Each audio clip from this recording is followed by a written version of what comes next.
Alhamdulillahi Rabbil Alamin, wassalatu wassalam ala Rasulillahil Karim. Amma ba'd. Assalamualaikum warahmatullahi wabarakatuh. Alhamdulillah, mga kapatid sa Islam, puriin natin ang dakilang Allah subhanahu wa ta'ala sa lahat ng mga biyaya na pinagkaloob sa atin. Alam niyo ba mga kapatid sa Islam, sa kabilang buhay, pag-iipunin tayong lahat sa parang mahsyar, may mga tao na kakausapin siya ng Allah subhanahu wa ta'ala kung bakit niya ginawa ang ganito, bakit niya ginawa ang ganyan. Pero mayroon din mga grupong mga tao na hindi sila kakausapin ng Allah subhanahu wa ta'ala. Ito yung hadith ng Propeta sallallahu alaihi wasallam, naway ilayo tayo sa mga tao na ito. At kung nandyan ka man sa mga grupo na ito, agaran mo na magtauba sa Allah subhanahu wa ta'ala. Sinabi ng Propeta sallallahu alaihi wasallam, "Thalathatun la yukallimu Allah ilayhim, la yanzuru Allah ilayhim yawm al-qiyamah." Sinabi ng Propeta sallallahu alaihi wasallam, "Al-'aqu walidayhi wa mudminul khamar wal mannanu bima a'ta." Sinabi ng Propeta sallallahu alaihi wasallam, tatlong grupo ng mga tao na hindi sila kakausapin ng Allah kailanman. Sino ang mga tao na to? Sa kabilang buhay, hindi sila papansinin ng Allah.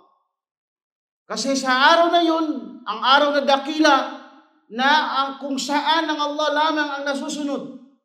At siya mismo ang magdesisyon sa lahat ng mangyayari sa kabilang buhay. Pero ang masakit dito, may mga tao na hindi kakausapin ng Allah. Sila yung mga tatlong grupo na to.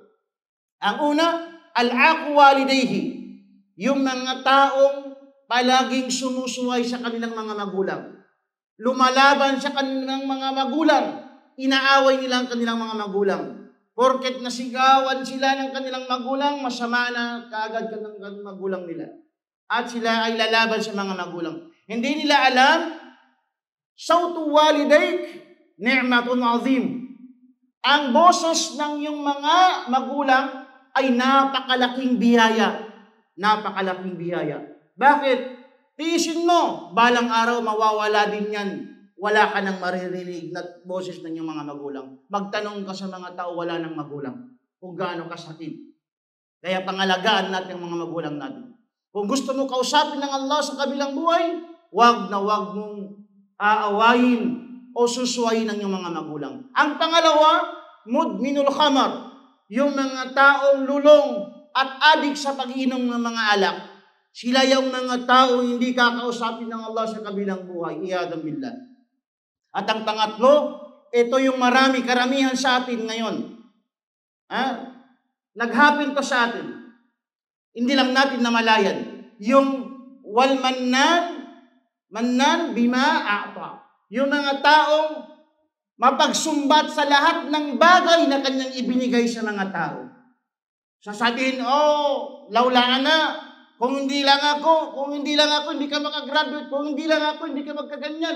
La wallahi, ang ganyang salita ay napakalaking kasalanan at hindi ka kakausapin ng Allah sa kabilang buhay.